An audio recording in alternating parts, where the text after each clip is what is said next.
Hello, everybody. I'm Micah, Miranda, Economic Development Director with the City of Chandler. Today, I'm joined by Jessica Morin from CoStar. She's our special guest today, talking about real estate in the Greater Phoenix metro area. So, Jessica, mind introducing yourself, please? Yeah. Hi, Micah. I'm Jessica Morin. I'm the Director of Analytics covering Arizona properties and commercial real estate from office, retail, industrial, and multifamily. I cover about 90 different submarket reports, creating video content and meeting with industry leaders to talk about trends that are happening in the market. So the City of Chandler Office of Economic Development uses CoStar. It's a great tool, provides a lot of real estate insight that we use in our business attraction retention world. So excited to have you on. You are a real estate data guru, something that's very near and dear to our hearts. So first question for you is, since the pandemic, what data is surprising you the most, whether it's in office, industrial, or retail across Greater Phoenix? Yeah, I think it really starts at the economic data. And I don't know if the word surprising is the right word, because with what's happened with this pandemic is it's an immediate shock to the market, and economic activity pretty much came to an abrupt halt almost overnight. And so when you immediately look at the unemployment claims in the US and in Arizona, the first look at it is shocking because it's a dramatic drop and it's nothing that we have seen before in history. But when you think about what's happening because of the pandemic and social distancing, where it's just stopped activity, it makes sense that you're seeing such drastic unemployment claims and job losses. So certainly, first look, surprising. And this is really going to be a short, painful time for the US, and Phoenix is not going to be immune to that. Really across property types, we're seeing different trends that properties are being impacted differently. And certainly leisure and retail are impacted the most immediately and are going to be the hardest hit. On the other side, some sectors are actually going to see some benefits from the change in consumer behavior, like industrial. So e-commerce is on the rise because now we're going and looking to ordering things online for home delivery versus going in store. So we are actually seeing a rise in demand for e-commerce and last mile distributors. We've seen a number of Amazon leases actually in Q1 and in March. So we have tenants that are expanding. Grocery stores are also seeing increased activity.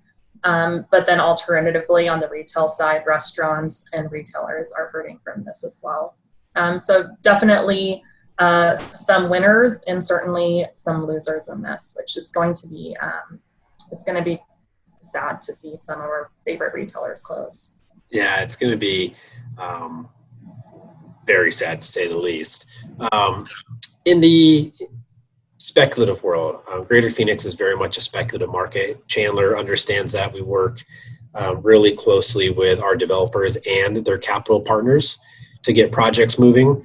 What can you share regarding how the capital markets are responding to this issue, and again, even more specifically within the Greater Phoenix area? Yeah, capital markets, it's a time of volatility and uncertainty, and lenders don't like uncertainty. They can take on risk that's measurable, but right now the question is who's paying rent. They're going to be keeping a close eye on talking with landlords on who have asked for rent relief requests across property types. And so we're seeing a slowdown in investment sales for office and retail, but we're actually still seeing activity move along for industrial, mainly for the reasons that I said before, that we're still seeing incredible demand for e-commerce and last mile. And then question specific to Chandler, with the Loop 202 South Mountain coming online, it's going to connect the West Valley to our second largest employment corridor, which is our West Chandler employment corridor. If you had your a magic 8-ball or crystal ball, what impacts do you see the Loop 202 having on the West Chandler employment corridor? I mean, certainly adding and expanding infrastructure is important for companies who want to be located along the corridor, and also for the movement of labor. Immediately, everyone is really taking a wait and see approach right now. And so I think long term, it's certainly going to help growth. But growth right now is pretty much stunted by uncertainty. You'll probably see, I think, industrial activity take place down there, but among the other property types, I think you're going to see just a stall right now. Okay, great. Well, that's all the questions I have for you. Anything you want to share with us? I mean, on the retail side, I want to stress this enough that this is really where it's going to be the hardest hit because of the pandemic. We're having landlords say that about 30 to 40% of tenants are paying rent. You compare that to apartments, which actually performed pretty well in April. About 92% of units paid rent in Arizona, which is on national trend. On office, about 80 to 90% of tenants paid rent. Industrial in the high 90s.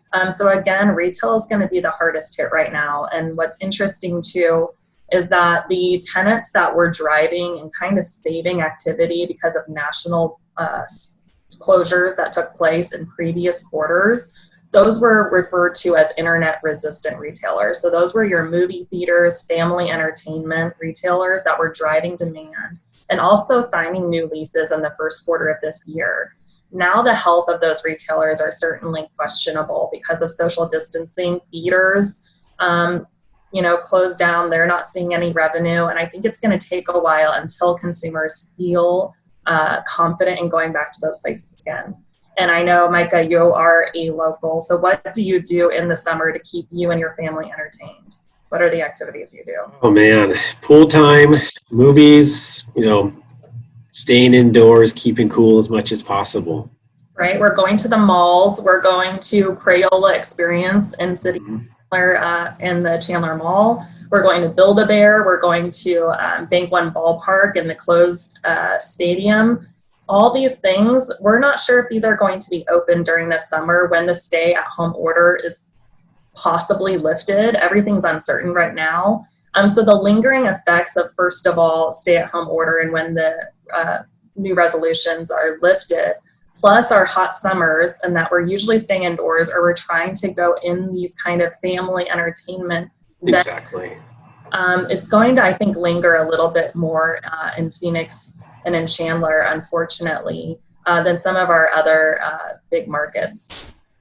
That's a good point. And what you talked about on the retail earlier is something really interesting. It's something that the city of Chandler has been working on. We've been tracking the downward trend of retail absorption, still pretty healthy in Chandler.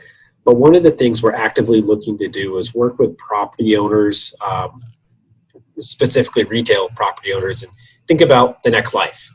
If we need less retail space, how can we reposition those underutilized properties for multifamily, medical office, straight office, mixed use type of components to increase economic activity and diversification within some of these areas. So those are some of the things we're working for in the future, but it's really interesting that we had projected kind of the life cycle of these properties and how it's being accelerated much quicker as a result of everything in the COVID-19 world based on some of the quicker drawdowns in tenant activity and leasing. So it'll be interesting to see how we can get these properties repositioned quickly. And that's one of the things we're really working hard at City of Chandler, whether it's through our infill incentive program, our adaptive reuse program, or creative zoning opportunities. So those are some of the long-term planning things we're taking a look at. Yeah, and it's absolutely interesting to see how creative the cities are getting. And you guys are connectors and you create opportunities. And so small businesses are certainly going to count on all the help that they can get. So thank you for what you do. Appreciate it. Well, thank you for your time. We love having you on, and keep churning out all that good data because we love it here at the City of Chandler. So thank you very much. Will do. Thank you, guys. All right. Take care, everybody.